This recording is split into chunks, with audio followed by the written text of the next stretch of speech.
Halos 50 milyong pisong halaga ng mga gulay at kabute ang ipinuslit mula China at nasabat sa isang warehouse sa Navotas. Pinag-aaralan kung paano ito maaring mapakinabangan ng publiko. At nakatutok si Darlene Kai.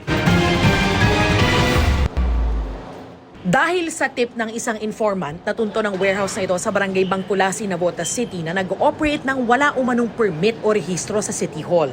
Magkakasama ang mga opisyal ng Department of Agriculture, Bureau of Customs, PNP at LGU nang pasukin ang bodega, kung saan tumambad ang mahigit 300 tonelada ng puting sibuyas, carrots, kamatis at mushrooms. Ang halaga aabot sa halos 50 milyong piso. Itong nahuli natin is basically misdeclared goods, no? Ginamit nilang reason yung egg tart skin tsaka kimchi. Illegal ho.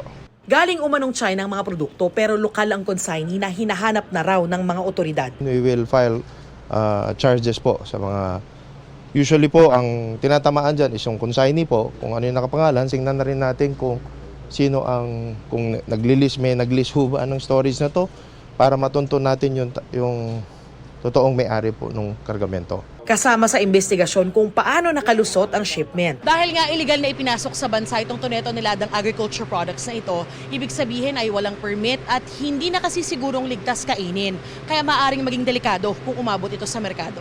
Base sa rules ng Bureau of Plant Industry o BPI, pwede itong ibalik sa bansang pinanggalingan o kaya naman ay sirain.